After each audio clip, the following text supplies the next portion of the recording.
بسم الله الرحمن الرحيم والحمد لله رب العالمين والصلاة والسلام على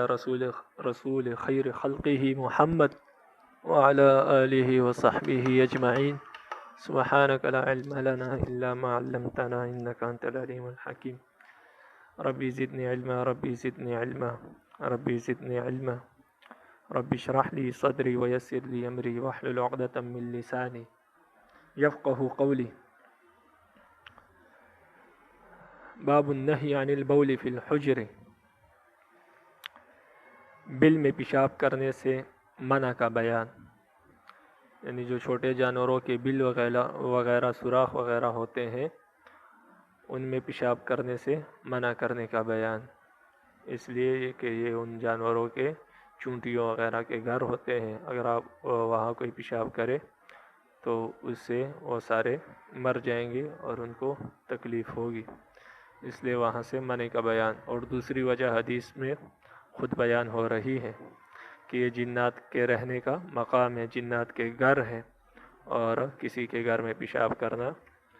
اچھی بات نہیں۔ لیکن اس باب کی حدیث کو شروع کرنے سے پہلے آپ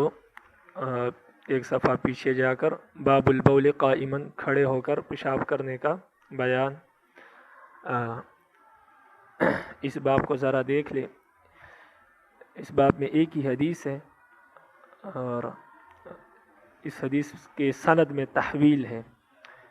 آپ حدیث کے سند کو دیکھیں۔ وَبِهِ قَالَ حَدَّثَنَا حَفْصُ بْنُ عَمْرٍ مُسْلِمُ بْنُ إِبْرَاهِيمَ قَالَ حَدَّثَنَا شُعْبَةٌ وَحَدَّثَنَا مُسَدَّدٌ قَالَ حَدَّثَنَا أَبُو عَوَانَ وَهَذَا لَفْظُ حَفْصٍ۔ یہ جو شعبہ کے بعد ہا آئی ہے اس کو تحویل کہتے ہیں۔ اب تحویل کس کو کہتے ہیں تو یہ بھی سمجھ لے کہ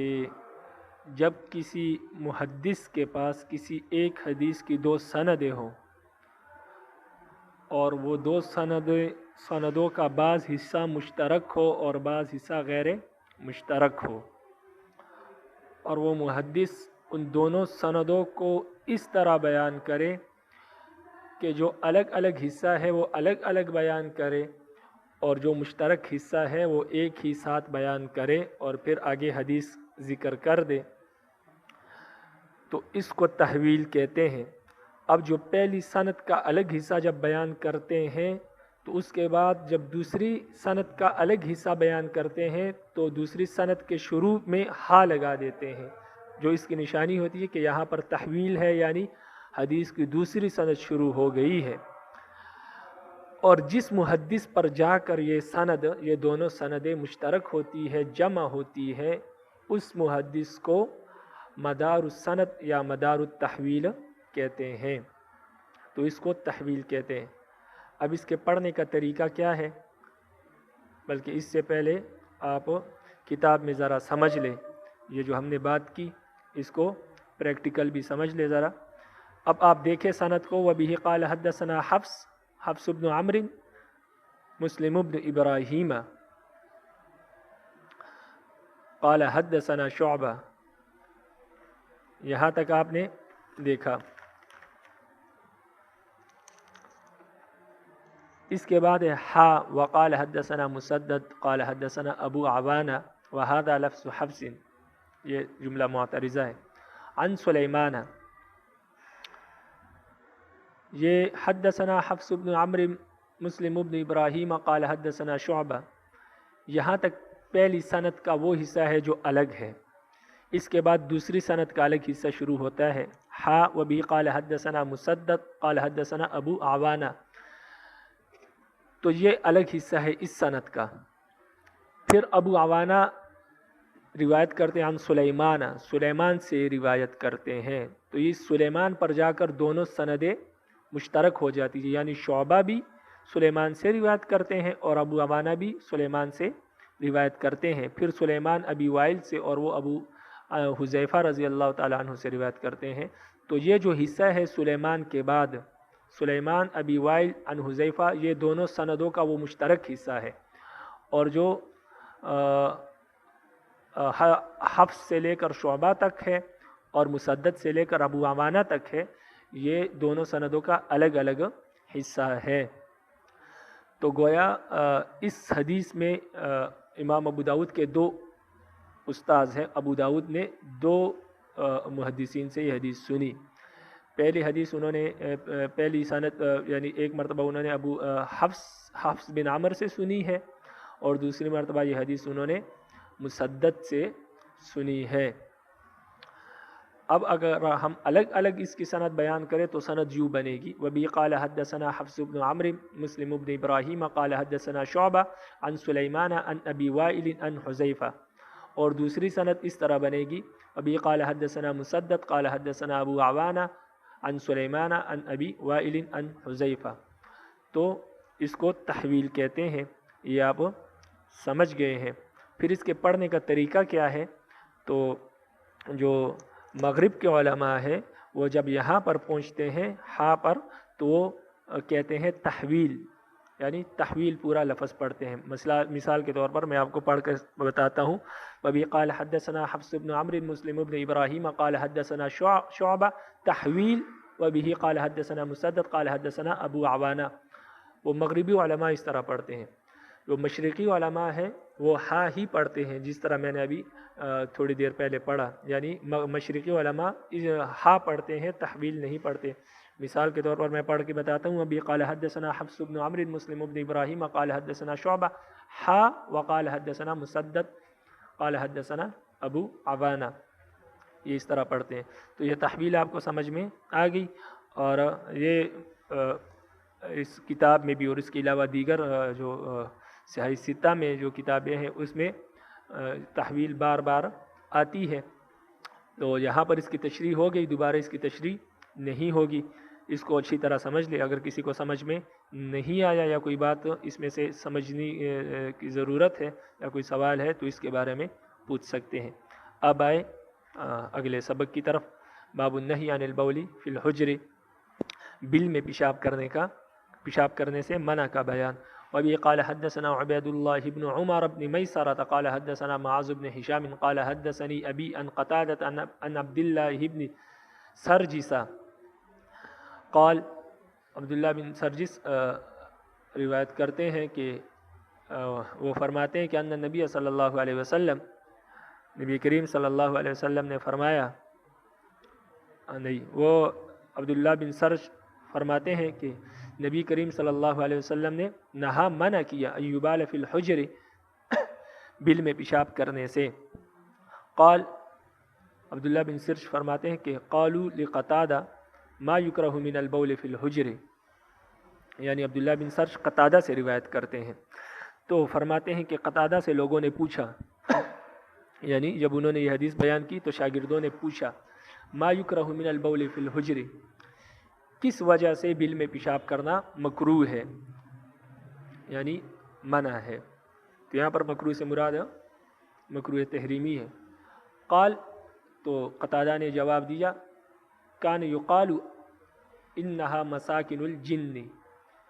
کہ قتادہ نے جواب دیا کہ کہا جاتا ہے کہ یہ بل جو ہے یہ جنات کے گھر ہے، جنات کے رہنے کا مقام ہے، تو اس وجہ سے۔ اور دوسری وجہ میں نے آپ کو بتا دی کہ وہ چھوٹے جانور چونٹیاں وغیرہ ہوتی ہیں تو اس سے وہ مر جاتی ہے اور ان کو تکلیف ہوتی ہے، اس وجہ سے آپ پیشاب نہیں کرنا چاہیے۔ باب ما یقول الرجل اذا خرج من الخلاء، یہ باب ہے اس دعا کے بارے میں جب انسان بیت الخلاء سے نکلے۔ وبی قال حدثنا عمرو بن محمد الناقد قال حدثنا هشام بن القاسم قال حدثنا اسرائیل عن یوسف بن ابی بردہ عن ابیہ قال،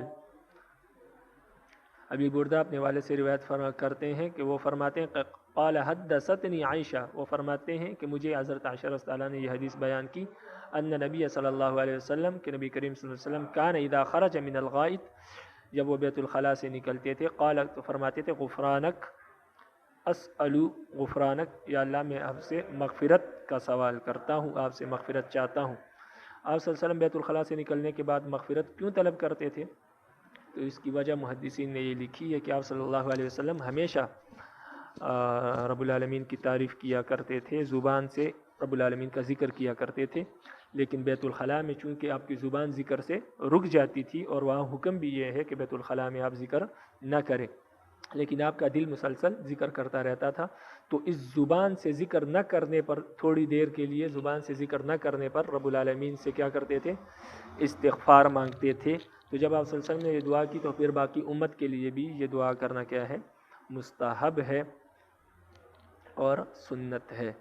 باب کراہیت مس الذکر بالیمین فی الاستبراء، استنجا کی حالت میں یا استنجا کرتے وقت شرمگاہ کو دائیں ہاتھ سے چھونے کے کراہت کا بیان، یعنی استنجا کرتے وقت شرمگاہ کو دائیں ہاتھ سے چھونا مکروہ ہے۔ وبی قال حدثنا مسلم بن ابراہیم وموسى بن اسماعیل قال حدثنا ابان قال حدثنا یحییٰ عن عبد اللہ بن ابی قتادہ عن ابیہ قال، ابو قتادہ اپنے والد سے روایت کرتے ہیں، وہ فرماتے ہیں قال نبی اللہ صلی اللہ علیہ وسلم، نبی کریم صلی اللہ علیہ وسلم نے فرمایا اذا بال احدکم، جب تم میں سے کوئی شخص پیشاب کرے، فلا یمس ذکرہ بالیمینہ، تو اپنی شرمگاہ کو اپنے دائیں ہاتھ سے نہ چھوئے، واذا اتى الخلاء فلا يتمسح بیمینہ، اور جب کوئی بیت الخلاء میں داخل ہو فلا يتمسح بیمینہ، تو اپنے دائیں ہاتھ سے استنجا نہ کرے، واذا شرب فلا یشرب نفسا واحدا، جب تم میں سے کوئی شخص پانی پیے تو ایک ہی سانس میں نہ پیے۔ وبی قال حدثنا محمد بن آدم بن سلیمان المسیسی قال حدثنا ابن ابی زائدہ قال حدثنا ابو ایوب یعنی الافریقی عن عاصم عن المسیب بن رافع وعن معبد عن حارثة بن وهب الخزاعی قال حدثتنی حفصۃ، حضرت خزاعی فرماتے ہیں کہ مجھے حضرت حفصہ زوج النبی صلی اللہ علیہ وسلم، آپ صلی اللہ علیہ وسلم کی بیوی حضرت حفصہ نے حدیث بیان کی، قالت، وہ فرماتی ہے ان النبی صلی اللہ علیہ وسلم کہ نبی کریم صلی اللہ علیہ وسلم کان یجعل یمینہ لطعامہ وشرابہ وثیابہ، کہ آپ صلی اللہ علیہ وسلم نے اپنا دایاں ہاتھ کھانے کے لیے، پینے کے لیے اور کپڑا پہننے کے لیے رکھا تھا، وَيَجْعَلُ شِمَالَهُ لِمَا سِوَا ذَلِكَ، اور اپنا بایاں ہاتھ اس کے علاوہ باقی کاموں کے لیے رکھا تھا۔ وَبِهِ قَالَ حَدَّثَنَا أَبُو تَوْبَةَ قَالَ حَدَّثَنَا عِيسَى بْنُ يُونُسَ عَنْ أَبِي عَرُوبَةَ عن ابی معشر عن ابراہیم عن عائشہ رضی اللہ تعالی عنہ قالت، حضرت عائشہ رضی اللہ تعالی عنہ سے روایت ہے، وہ فرماتی ہے کانت ید رسول اللہ صلی اللہ علیہ وسلم الیمینیہ، کہ رسول اللہ صلی اللہ علیہ وسلم کا جو دایاں ہاتھ تھا، لطہورہ، وہ پاکی حاصل کرنے کے لیے تھا، یعنی وضو کے لیے، وطعامہ، اور کھانے پینے کے لیے، وکانت یدہ الیسریٰ لخلائہ، اور ان کا جو بایاں ہاتھ تھا وہ استنجا کرنے کے لیے تھا، وما کان من اذی، اور ان کاموں کے لیے تھا جس میں کچھ گندگی وغیرہ ہو، یعنی ناک صاف کرنے کے لیے اور اس طرح اور کاموں کے لیے، صفائی حاصل کرنے کے لیے بایاں ہاتھ استعمال کیا کرتے تھے، اور جو نیکی کے کام ہے اس کے لیے آپ دایاں ہاتھ استعمال کیا کرتے تھے۔ وبی قال حدثنا محمد بن حاتم بن بزیع قال حدثنا عبد الوهاب بن عطاء عن سعید عن ابی معشر عن ابراہیم عن الاسود عن عائشہ رضی اللہ تعالی عنہ، حضرت عائشہ رضی اللہ تعالی عنہ سے روایت ہے، عن النبی صلی اللہ علیہ وسلم، وہ آپ صلی اللہ علیہ وسلم سے روایت کرتے ہیں، بمعنہ اسی طرح کی ایک اور حدیث،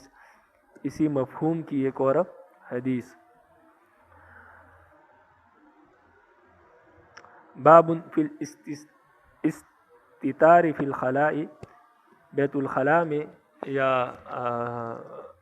پردہ کرنے کا بیان، یا کیا کہتے ہیں اس کو، کہ بول و براز کرتے وقت پردہ کرنے کا بیان۔ یہاں خلا سے مراد بول و براز کرتے وقت، استنجا کرتے وقت پردہ کرنے کا بیان۔ وبی قال حدثنا ابراہیم بن موسى الرازی قال حدثنا عیسی بن یونس عن ثور، یہ عیسی بن یونس عن ثور، یہ ثور سے روایت کرتے ہیں، تو عیسی بن یونس کو آپ کیا کریں، اپنے ذہن میں رکھیں، آگے جا کر اس کی تشریح امام ابو داود فرمائیں گے۔ عن ثور عن حسین الحبرانی، یہاں میری کتاب میں با نہیں ہے لیکن یہاں پر ہا کے بعد با ہے، عن الحبرانی، اس حبرانی کو بھی حسین الحبرانی، اس کو بھی اپنے ذہن میں رکھے، اس کی بھی آگے امام ابو داؤد تشریح کریں گے۔ ان ابی سعید، یہ ابو سعید کی بھی آپ کیا کریں، اس کو بھی اپنے ذہن میں رکھے۔ تو یہ تینوں آپ اپنے ذہن میں رکھے، اس کی تشریح آگے چل کے ہوگی۔ عن ابی ہریرہ، ابو ہریرہ رضی اللہ تعالیٰ عنہ سے روایت ہے، عن النبی صلی اللہ علیہ وسلم، وہ آپ صلی اللہ علیہ وسلم سے روایت کرتے ہیں، قال کہ نبی کریم صلی اللہ علیہ وسلم نے فرمایا، من اکتحل فلیوتر،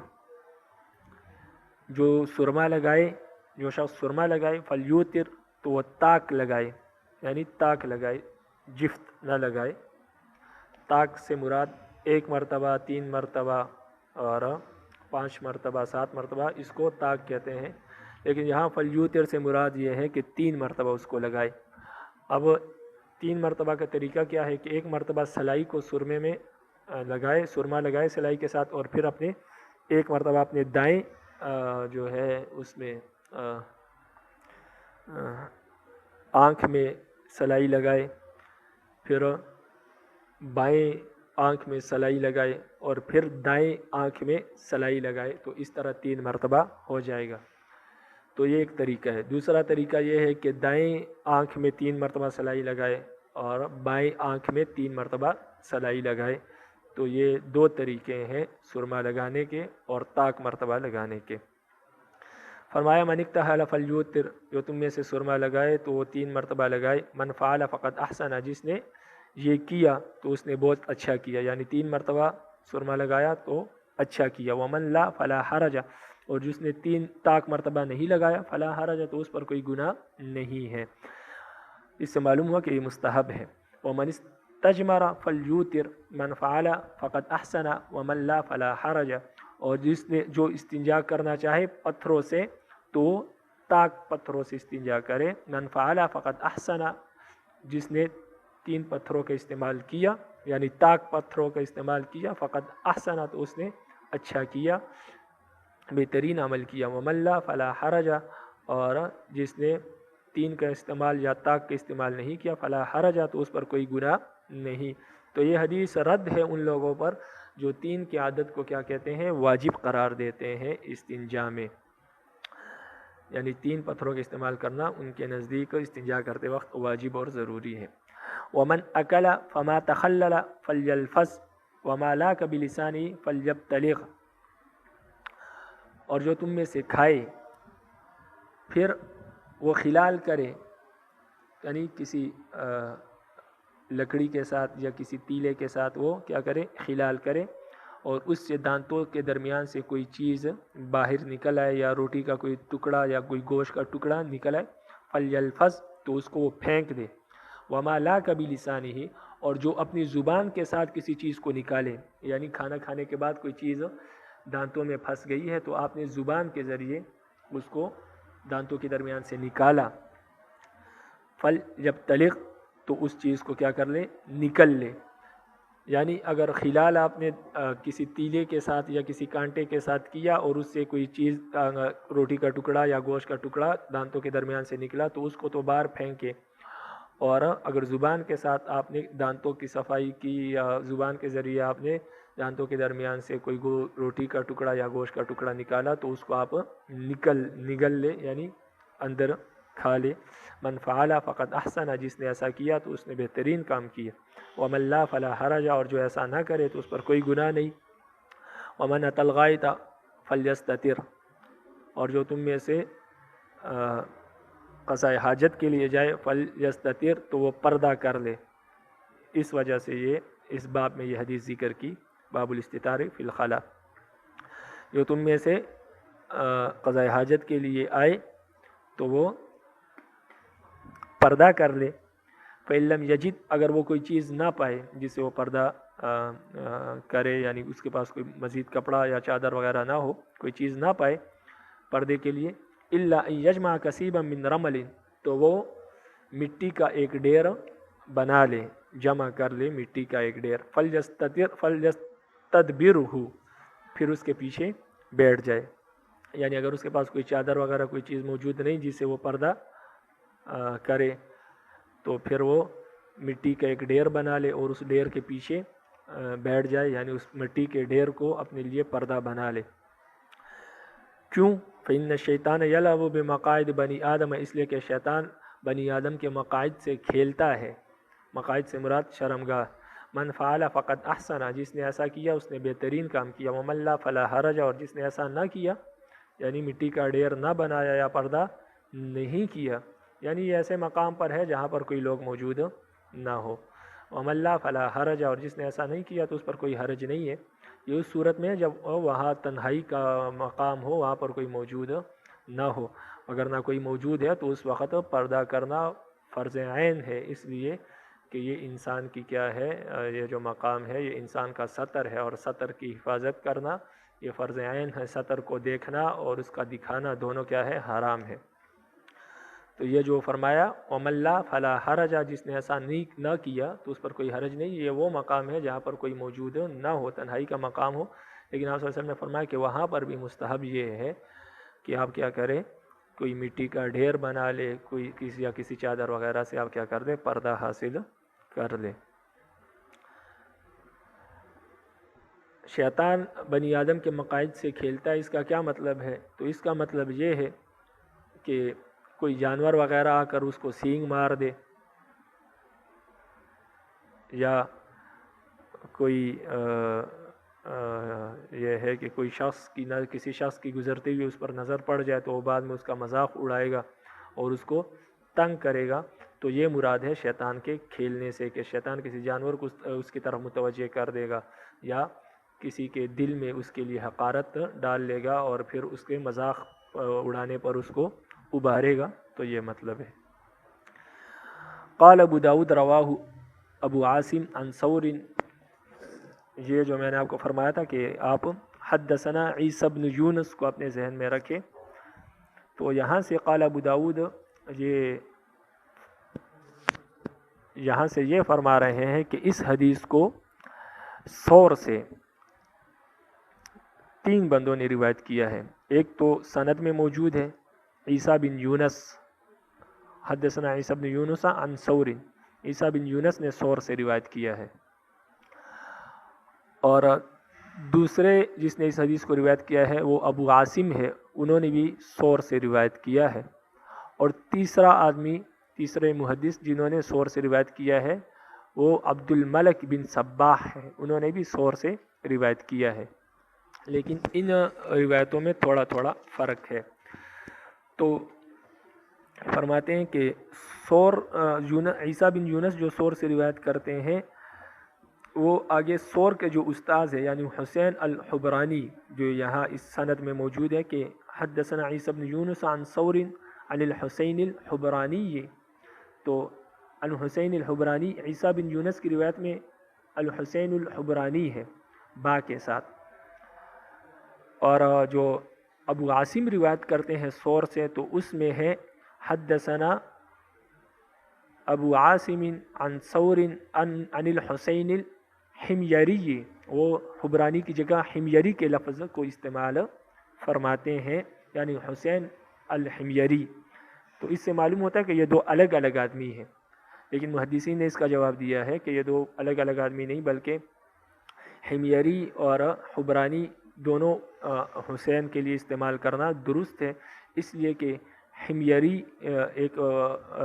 جگہ کا نام ہے اور حبرانی اس جگہ میں ایک محلے کا نام ہے، ایک قبیلے کا نام ہے، ایک جگہ کا نام ہے۔ تو حميري گویا کہ ایک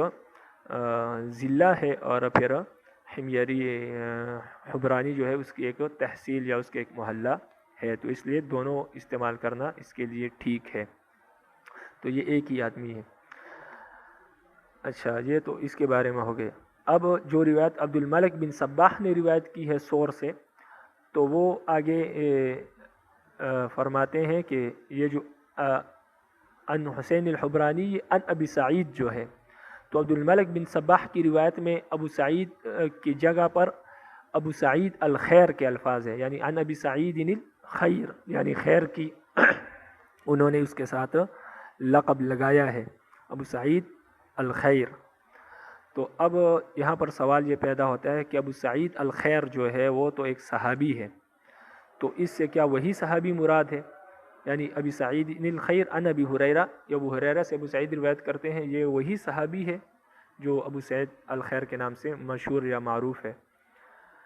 تو امام ابو داود رحمہ اللہ اس طرف اشارہ کرتے ہیں کہ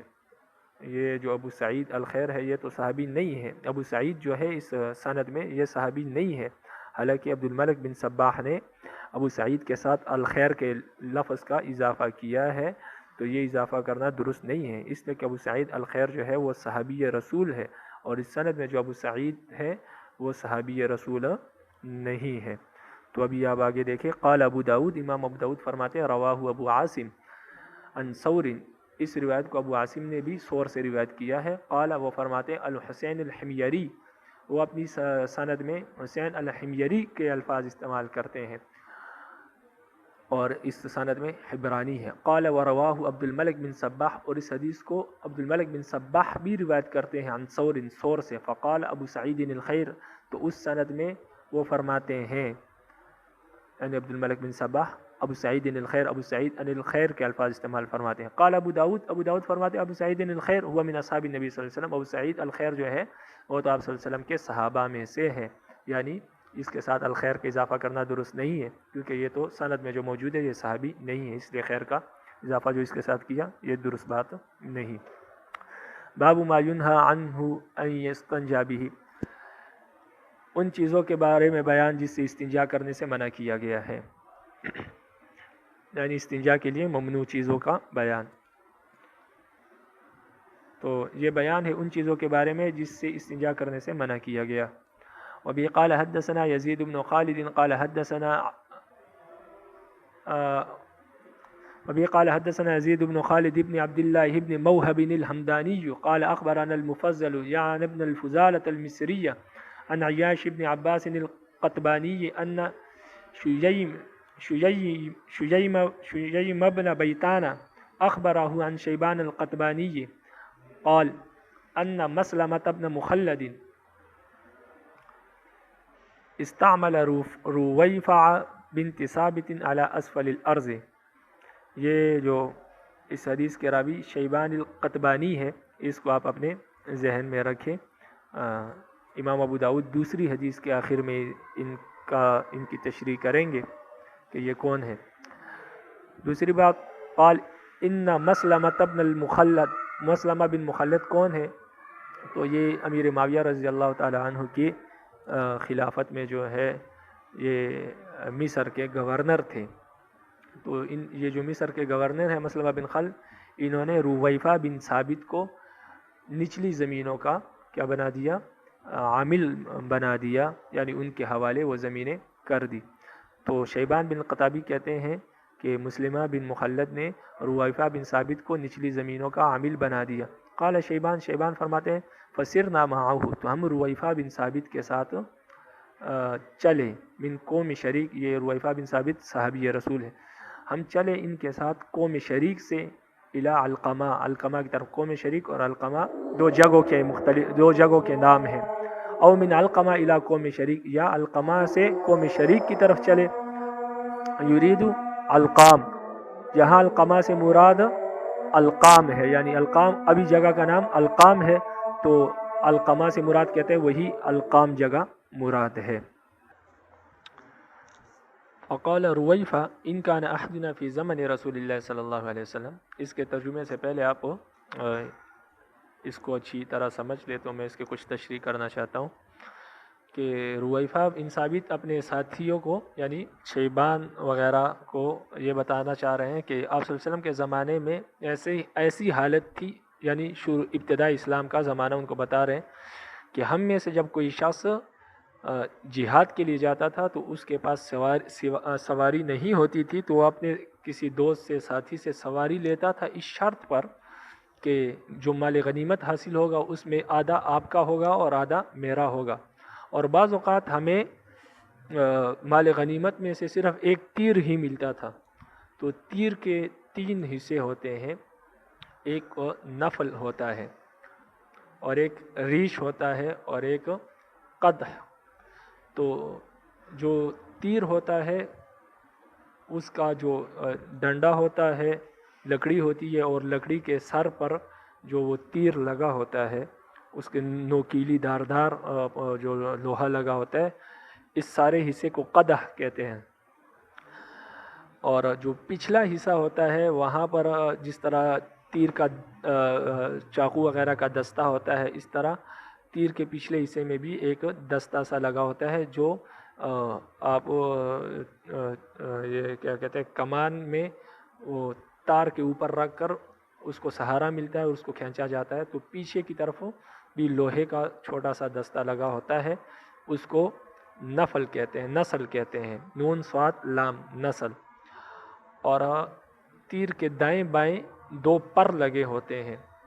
کبھی وہ لوہے کے ہوتے ہیں اور کبھی وہ عام پر ہوتے ہیں، تو ان کو ریش کہتے ہیں. تو فرماتے ہیں کبھی کبھار ہمیں صرف ایک تیر ہی حاصل ہوتا تھا، تو پھر ہم ایسا کرتے تھے کہ نسل اور ریش ایک کو دیتے تھے اور قدح دوسرے کو دیتے تھے. السلام علیکم. کہ نسل اور ریش ایک کو دیتے تھے اور قدح دوسرے کو دیتے تھے. تو یہ ابتدائی زمانہ بیان کرنے کے بعد پھر آپ صلی اللہ علیہ وسلم نے فرماتے ہیں، رویفہ فرماتے ہیں کہ آپ صلی اللہ علیہ وسلم نے مجھے فرمایا کہ رویفہ آپ کی زندگی میرے بعد بہت لمبی ہوگی، تو میرے بعد پھر آپ لوگوں کو یہ خبر دینا کہ جس نے اپنی داڑھی کو گرا لگایا او تقلد وطرن، یا کوئی دھاگا باندھا. یہ دھاگا کس لیے باندھتے تھے؟ تو دھاگا اس لیے باندھتے تھے کہ بعض اوقات جانور کے گلے میں وہ ڈوریاں وغیرہ باندھ دیتے تھے، دھاگا باندھ دیتے تھے، اس لیے تاکہ اس کو نظر نہ لگے. آج کل بھی لوگ جانوروں کے گلوں میں، جانور کے گلے میں اور اسی طرح گاڑیوں کے آگے یا گھروں کے آگے بعض چیزیں لٹکا دیتے ہیں یا کوئی چیز باندھ لیتے ہیں، مثلاً جوتا وغیرہ باندھ لینا یا جانور کے گلے میں کوئی دھاگا وغیرہ باندھ لینا، یا اسی طرح بعض عام لوگ جو ہیں وہ اپنے گلے میں کالی ڈوری باندھ لیتے ہیں یا ہاتھوں پر کالی ڈوری باندھ لیتے ہیں. تو وہ اس لیے باندھتے ہیں تاکہ نظر وغیرہ سے محفوظ رہے، نظر نہ لگے. تو یہ ساری چیزیں کیا ہے، زمانہ جاہلیت میں تھی اور یہ شرکیہ کام ہے، شرکیہ علامات ہے، اس لیے آپ صلی اللہ علیہ وسلم نے اس سے منع فرمایا ہے. تو بعض حضرات نے جو غیر مقلدین وغیرہ حضرات ہیں، انہوں نے اس حدیث کو او تقلد وطرن میں تعویذ کو بھی شامل کیا ہے. تو تعویذ اس میں شامل نہیں ہے، بلکہ اس سے مراد وہ چیزیں ہیں جن کا حقیقت سے کوئی تعلق نہیں ہے. تو وہ کیا ہے، باندھنا شرکی اعمال میں سے ہے، اس لیے کوئی ان چیز میں کوئی تاثیر نہیں. باقی جہاں تک قرآن تعویذ وغیرہ ہے تو تعویذ وغیرہ میں رب العالمین کے کلمات ہوتے ہیں، قرآن حدیث کے کلمات ہوتے ہیں، اور وہ کیا ہے، شفا کا ذریعہ ہے. اس لیے مشکات شریف کی ایک حدیث میں حضرت جابر رضی اللہ عنہ فرماتے ہیں کہ ہم اپنے بچوں کو یہ کلمات سکھاتے تھے، اعوذ باللہ بکلمات اللہ التامہ من کل شیطان وہامہ ومن کل عین لامہ. اور جو بچے چھوٹے ہوتے تھے جن کو یہ یاد نہیں ہوتے تھے تو ہم یہ کلمات لکھ کر ان کے گلوں میں لٹکا دیتے تھے، یعنی تعویذ ان کے گلے میں ڈال دیتے تھے. تو اس چیزوں سے او تقلد وطرن سے جو ہے تعویذ وغیرہ اس میں شامل نہیں. باقی کالی ڈوری وغیرہ، جوتے وغیرہ یا باقی جو عام چیزیں مختلف بدعات وغیرہ ہیں تو وہ اس میں کیا ہے، شامل ہے. تو آگے یہ فرمایا کہ لید سے استنجا نہ کرو، ہڈی کے ساتھ استنجا نہ کرو. اس لیے آپ صلی اللہ علیہ وسلم نے فرمایا کہ جس نے ان چیزوں سے یہ کام کیے جو اس حدیث میں بیان ہوئے ہیں تو میں اس سے بری ہوں. تو اصل میں یہ حدیث اس باب کے تحت اس لیے لے آئے کہ اس میں یہ ذکر ہے کہ لید کے ساتھ استنجا نہ کرے اور ہڈی کے ساتھ نہ کرے. تو اب حدیث کو دیکھیں. فقال رویفہ رضی اللہ عنہ نے فرمایا ان کان احدنا فی زمن رسول اللہ صلی اللہ علیہ وسلم لیأخذ نصف اخیہ، ہم میں سے کوئی شخص آپ صلی اللہ علیہ وسلم کے زمانے میں اگر اپنے بھائی کی سواری لیتا، علا تو اس شرط پر لیتا کہ ان لہ النصف مما یغنم ولا النصف، کہ آدھا اس کے لیے ہوگا جو مال غنیمت حاصل کرے، جو بھی مال غنیمت حاصل کرے تو آدھا سواری والے کے لیے ہوگا، ولا النصف اور آدھا میرا ہوگا یعنی ہمارا ہوگا، یعنی جو مجاہد ہے. وَإِنْ كَانَ أَحَدُنَا اور ہم میں سے کسی شخص کو کبھی کبھار لا یطیر لہ النصر، یطیر لہ النصر یعنی اس کی طرف اڑ کر آتا تھا. اڑ کر آنے کا مطلب لا یطیر لہ النصر کا بامحاورہ معنی یہ ہے کہ اس کے حصے میں آتا تھا النسل والریش، کہ بعض اوقات اس کے حصے میں نسل اور ریش آتا تھا. نسل اور ریش آپ کو بتا دیا. ولیلآخر اور دوسرے کے حصے میں قدح آتا تھا، یعنی یا تو مجاہد کے حصے میں نسل اور ریش آ جاتا تھا اور سواری والے کے حصے میں قدح آ جاتا تھا، یا مجاہد کے سواری والے کے حصے میں نسل اور ریش آ جاتا تھا اور دوسرے کے حصے میں قدح آ جاتا تھا۔ تو مقصود اس کا یہ ہے کہ بعض اوقات ہمیں مال غنیمت میں صرف ایک ہی تیر ملتا اور اس کے بھی ہم حصے کر کے آپس میں بانٹ لیتے تھے۔ ثم قال، پھر فرمایا، پھر رویفہ نے فرمایا کہ قال علی رسول اللہ صلی اللہ علیہ وسلم، مجھے رسول اللہ صلی اللہ علیہ وسلم نے فرمایا کہ یا رویفہ، اے رویفہ، لعل الحیات ستطول بک بعدی،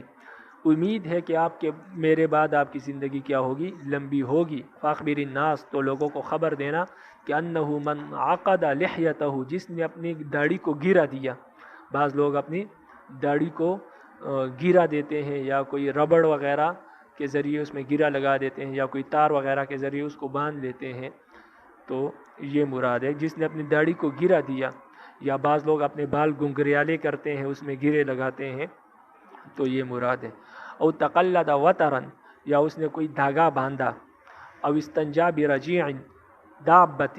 یا کسی جانور کے لید کے ساتھ استنجا کیا۔ او عظم، یا ہڈی کے ساتھ استنجا کیا، تو ان کو یہ خبر دینا فإن محمد صلی اللہ علیہ وسلم منہ بریء، کہ رسول اللہ صلی اللہ علیہ وسلم اس سے بری ہے، بری ہے، وہ اس کے ذمہ دار نہیں ہے، یا آپ صلی اللہ علیہ وسلم کا ان سے کوئی تعلق نہیں ہے۔ یہ بری ابھی ہے اور بری ان بھی ہو سکتا ہے۔ وبی قال حدثنا یزید بن خالد قال حدثنا مفضل عن عیاش ان شیم بن بیتان اخبره بهذا الحديث ايضا ابن ابي سالم الجيشاني عن عبد الله بن عمرو يذكر ذلك وهو معه مرابط بحسن باب اليون۔ فرماتے ہیں کہ شعیم بیتان نے کہ ان کو خبر دی اس حدیث کی، اسی طرح سالم بن جیشان نے بھی ان کو اس طرح کی ایک حدیث بیان کی، اور انہوں نے یہ حدیث عبداللہ بن عمر رضی اللہ تعالیٰ عنہ سے روایت کی ہے، یعنی شیبان قطبانی نے یہ حدیث عبداللہ بن عمر سے روایت کی، اور یہاں پر وہ روایت کر رہے ہیں رویفہ سے۔ تو اسی طرح کی ایک حدیث شیبان الجیشانی نے روایت کی ہے، کس سے؟ شیبان سالم الجیشانی سے انہوں نے روایت کی ہے، اور سالم جیشانی نے یہ حدیث عبداللہ بن عمر سے روایت کی ہے، یعنی ایک حدیث وہ ڈائریکٹ صحابی سے روایت کر رہے ہیں شیبان بن بیتان، اور ایک حدیث وہ سالم جیشانی سے روایت کر رہے ہیں، اور وہ عبداللہ بن عمر سے روایت کرتے ہیں۔ وہ یذکر ذالک، اور وہ اسی حدیث کا تذکرہ کرتے ہیں، وہو معہ مرابط، اور یہ اس کے ساتھ مرابط تھے، یعنی یہ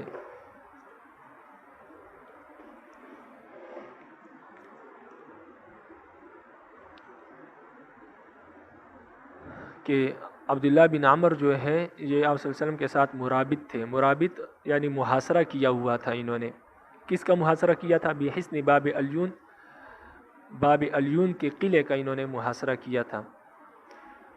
اب قال ابو داود الحسن الیون بالفسطاس، حسن الیون کس کو کہتے ہیں؟ کہتے ہیں حسن الیون کہاں پر ہے؟ حسن الیون یہ قلعے کا نام ہے، تو فرماتے ہیں یہ بالقسطاس، یہ قسطاس میں ہے، یا قسطاط بھی اس کو کہتے ہیں، قسطاط یا قسطاط، لیکن یہ ضمے کے ساتھ ہے قسطاط۔ یہ قسطاط جو ہے یہ مصر کا پرانا نام ہے، اصل میں مصر کا نام الیون تھا پہلے، پھر مسلمانوں نے مصر کو فتح کیا تو اس کا نام قسطاط رکھ دیا، اور پھر بعد میں اس کا نام مصر بنا۔ تو ابو داؤد فرماتے ہیں حسن الیون جو ہے یہ مصر میں علی جبل، ایک پہاڑی کے اوپر ہے۔ قال ابو داؤد هو شیبان بن امیہ یکنى ابا حذیفہ، میں نے آپ کو جو کہا تھا کہ شیبان القطبانی کو آپ کیا کریں ذہن میں رکھیں، تو ابو داؤد اس کی بعد میں وضاحت فرمائیں گے۔ وہ فرماتے ہیں کہ یہ جو شیبان ہے یہ اصل میں شیبان بن امیہ ہے، اور ان کی کنیت ابو حذیفہ ہے۔ وبی قال حدثنا احمد بن محمد بن الحنبل قال اخبرنا روح بن عبادة قال حدثنا زكريا بن اسحاق قال حدثنا ابو الزبیر انه سمع جابر بن عبد اللہ، ابو زبیر نے جابر بن عبداللہ کو سنا، یقول وہ فرما رہے تھے کہ نہا رسول اللہ صلی اللہ علیہ وسلم، رسول اللہ صلی اللہ علیہ وسلم نے ہمیں منع کیا ہے ان نتمسح بعظم او بعر، کہ ہم ہڈی سے استنجا کریں،